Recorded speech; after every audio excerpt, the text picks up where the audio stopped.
El olor de la sala era una mezcla de polvo, papel viejo y el perfume floral barato de mi tía Marta. Estábamos sentados en la notaría del señor Blanes, un hombrecillo calvo con unas gafas tan gruesas que sus ojos parecían dos puntos curiosos flotando en un acuario. Afuera, una lluvia fina golpeaba el cristal de la ventana, un acompañamiento perfecto para la tristeza impostada que llenaba la pequeña habitación. Éramos pocos. Mi padre, mi madre, mi tía Marta y yo. El funeral de mi abuelo, Arturo Herrera, había sido igual de modesto. Un puñado de vecinos, algunos hombres mayores con rostros curtidos por el sol y las manos agrietadas, y nosotros, la familia nuclear que lo había mantenido a una distancia prudente durante la mayor parte de su vida. Mientras el notario carraspeaba y ajustaba sus papeles, yo sentía una extraña desconexión. Sentía la obligación de estar triste, pero lo que realmente sentía era una especie de alivio incómodo. El alivio de que ya no tendría que desviar la conversación cuando mis amigos preguntaran por mi familia. El alivio de que ya no tendría que encogerme de vergüenza cuando el viejo camión de la basura girara por mi calle. Mi abuelo, Arturo, había sido recolector de basura durante casi 50 años. Y para mí, un joven que intentaba abrirse paso en el mundo del marketing digital, un mundo de apariencias y marcas personales, mi abuelo era una mancha en mi currículum vital. Una mancha que ahora, finalmente, había sido borrada por la muerte.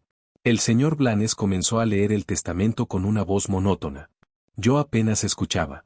Mi mente, en cambio, se había escapado de esa habitación sofocante y había viajado en el tiempo. A mis 16 años. Estaba con mi nuevo grupo de amigos. Éramos los chicos populares, o al menos, aspirábamos a serlo. Estábamos en la esquina de mi calle, riendo, presumiendo, sintiéndonos los dueños del mundo. Llevaba una chaqueta nueva, una que me había costado 2 meses de ahorros, y me sentía invencible. Fue entonces cuando lo oí. El ruido inconfundible del camión de la basura, un rugido asmático seguido del chirrido de los frenos.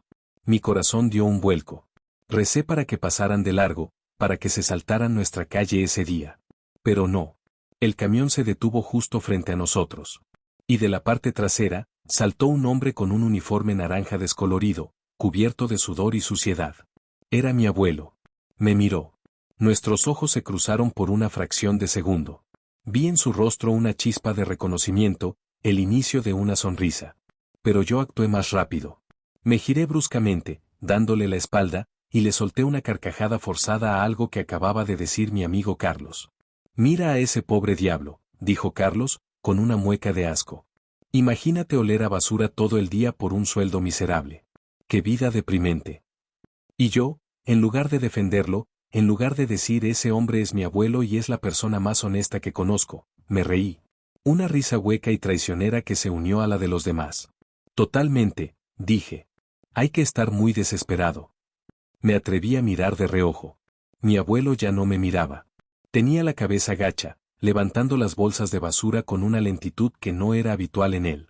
Su espalda, normalmente tan recta, parecía un poco encorvada.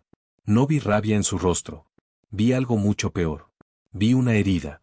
Una herida que yo le había infligido con mi silencio y mi risa. Esa imagen se quemó en mi memoria, aunque pasé los siguientes 10 años tratando de apagarla con capas de indiferencia y arrogancia. No fue la única vez. Hubo innumerables pequeñas traiciones. Como cuando me intentaba dar un consejo. Recuerdo una tarde, yo me quejaba de que no tenía dinero para comprarme unas zapatillas de marca. Él estaba sentado en el porche de su pequeña casa, una casa que siempre olía a jabón de lavanda y a trabajo duro. Me miró con sus ojos claros y me dijo: «Tomás, el secreto no es ganar más, sino necesitar menos. Y ahorrar siempre un poquito. Un grano no hace granero, pero ayuda al compañero». Yo puse los ojos en blanco. «Abuelo, por favor», le dije con condescendencia. «Esos son dichos de viejos. El mundo ha cambiado. Ahora se trata de invertir, de arriesgarse. ¿Qué podrías saber tú de finanzas?». Él no se ofendió. Solo sonrió, una sonrisa triste. «Sé que 50 años de trabajo honesto me han permitido dormir tranquilo cada noche. Y eso, muchacho, es un tipo de riqueza que no cotiza en bolsa». Descarté sus palabras como el divagar de un hombre simple. Un hombre cuyo mundo se limitaba a las rutas de su camión de basura. Me avergonzaba de él. Me avergonzaba de sus manos callosas, de su ropa humilde, de la forma en que encontraba alegría en cosas pequeñas, como reparar un juguete roto que había encontrado en la basura para dárselo a un niño del vecindario. Yo quería más. Quería el éxito brillante, el reconocimiento, la vida que veía en las redes sociales. Y mi abuelo, con su vida de basura y lavanda, era la antítesis de todo eso. Mentí sobre él. A mi primera novia le dije que era un supervisor de logística municipal. Un eufemismo ridículo que me hacía sentir un poco menos sucio. Evitaba que me vieran con él en público. Si él venía a mi casa, me aseguraba de que ninguno de mis amigos estuviera cerca.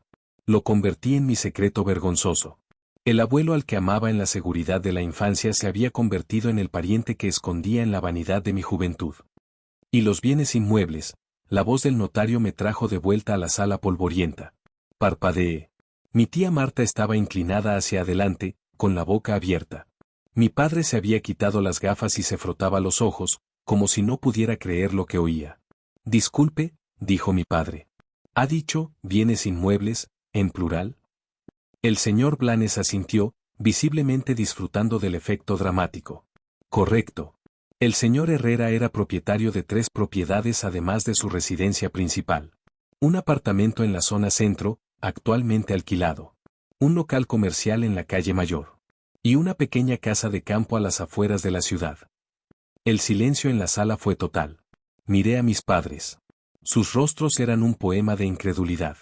¿3 propiedades? ¿Mi abuelo? El hombre que llevaba la misma chaqueta durante 10 inviernos. El hombre cuyo mayor lujo era comprar el periódico todos los domingos. Era imposible. Pero eso no fue todo.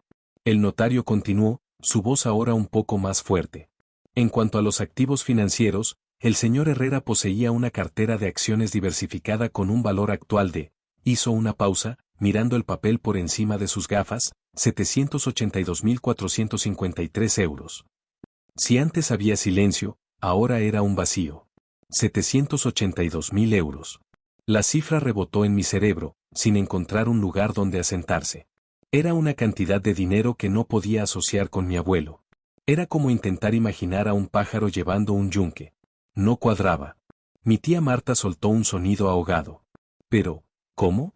Era un basurero. Su sueldo era una miseria. Como si hubiera anticipado la pregunta, el señor Blanes tomó otra hoja de papel.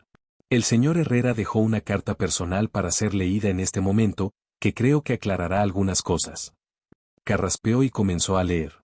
La voz que escuchamos no era la del notario, era la de mi abuelo, sus palabras sencillas y directas cobrando vida a través de otro hombre. Querida familia. Si están leyendo esto, significa que mi camión ha hecho su última ruta. No estén tristes. He tenido una vida buena y plena. Sé que ahora mismo estarán sorprendidos por el dinero. Probablemente se pregunten cómo un viejo recolector de basura pudo juntar tanto. La respuesta es simple, tiempo y paciencia. La carta continuaba explicando. Mi abuelo, el hombre que yo consideraba simple, había sido un ávido lector autodidacta. Después de su turno, cansado y dolorido, se sentaba en su cocina y no leía novelas, sino periódicos económicos y revistas de finanzas que a veces encontraba en la basura de los barrios ricos. Aprendió sobre el interés compuesto, sobre los fondos indexados, sobre la importancia de la inversión a largo plazo. Cada semana, durante 48 años, leía el notario, aparté el 10% de mi sueldo. No importaba si era mucho o poco. Era una regla. Ese dinero lo invertía en acciones de empresas sólidas. Empresas que construían cosas, que ofrecían servicios. Nunca intenté hacerme rico de la noche a la mañana. Solo planté pequeños árboles de dinero y los dejé crecer. Ustedes, con sus estudios y sus trabajos importantes, siempre estaban demasiado ocupados buscando el próximo gran golpe. Yo solo me dediqué a ser constante. Resulta que la tortuga, a veces, realmente le gana a la liebre. La vergüenza me recorrió como una descarga eléctrica. Recordé mi propia arrogancia, mis palabras condescendientes. ¿Qué podrías saber tú de finanzas? Él sabía más que yo. Mucho más. Había jugado un juego diferente, un juego más lento, más inteligente. Y había ganado. Pero la revelación más grande, la que me rompería en pedazos, aún estaba por llegar. El notario tomó un nuevo fajo de papeles. El testamento del señor Herrera también detalla el propósito de una fundación que creó hace 15 años, de forma anónima. La Fundación El Esfuerzo Silencioso. Según el testamento, la mitad de toda su fortuna no era para nosotros. Estaba destinada a financiar esta fundación. Y su propósito era otorgar becas universitarias completas a jóvenes de familias de bajos recursos. Hijos de barrenderos, de limpiadoras, de obreros, de recolectores de basura. El señor Blanes comenzó a leer extractos de cartas que estaban adjuntas al testamento. Cartas de agradecimiento de beneficiarios anónimos. Gracias a mi benefactor secreto, hoy soy la primera médica de mi familia. Mi sueño de ser ingeniero no habría sido posible sin la beca, el esfuerzo silencioso. Algún día espero poder devolver este acto de generosidad. Terminé mis estudios de Derecho y ahora trabajo defendiendo a personas que no tienen recursos. Todo gracias a una persona que nunca conocí, pero que cambió mi vida para siempre. Carta tras carta. Vidas cambiadas. Futuros construidos. Sueños cumplidos. Todo en silencio. Todo financiado por el hombre al que yo me había avergonzado de llamar abuelo. El hombre que recogía la basura de otros durante el día, pasaba la noche construyendo futuros. Ya no podía contenerlo. Las lágrimas corrían por mi rostro, calientes y amargas. No eran lágrimas de tristeza por su muerte. Eran lágrimas de una vergüenza tan profunda, tan abrumadora, que sentía que me ahogaba. Finalmente, el notario llegó a la última parte del testamento. La parte dirigida a mí. Para mi nieto, Tomás Herrera, leyó. A ti no te dejo dinero. Sé que eres un muchacho listo y trabajador, y que sabrás ganártelo por ti mismo. A ti te dejo algo más importante. Te dejo mi biblioteca. Miré al notario, confundido. El señor Blanes se agachó y sacó una vieja caja de cartón de debajo de la mesa. La puso frente a mí. Y esto, dijo, entregándome un sobresellado. Abrí el sobre con manos temblorosas. Dentro había una sola hoja de papel, doblada. Era su letra, un poco temblorosa por la edad. Mi querido Tomás, leí. Dentro de esa caja encontrarás los libros y las revistas que me enseñaron todo lo que sé sobre el dinero. Pero el dinero nunca fue la meta. Fue solo la herramienta. La verdadera riqueza, muchacho, no es lo que acumulas, sino lo que das. Nunca me avergoncé de mi trabajo. Me ensuciaba las manos para poder mantener limpio mi espíritu. El único dolor que sentí fue el día que vi la vergüenza en tus ojos. No por mí, sino por ti. Porque vi que estabas valorando a las personas por la etiqueta de su trabajo y no por el contenido de su corazón. Espero que esta lección, mi última lección para ti, te sirva. La vida te dará muchos golpes, pero ningún trabajo es humillante si se hace con honestidad. La única verdadera humillación es vivir una vida de la que no te sientas orgulloso. Usa mi conocimiento. Construye tu propia fortuna. Y cuando la tengas, recuerda lo que un viejo basurero te enseñó, la mejor inversión es siempre en la vida de los demás. Con todo el amor de un abuelo orgulloso, Arturo. Al terminar de leer, me rompí. El sollozo que salió de mi pecho fue un sonido gutural, animal. Apoyé la cabeza sobre la mesa, junto a la caja de cartón, y lloré. Lloré por el abuelo que nunca conocí realmente. Lloré por el nieto horrible que fui. Lloré por la magnitud de su grandeza y la pequeñez de mi vergüenza. El hombre que yo había considerado un simple basurero era un gigante.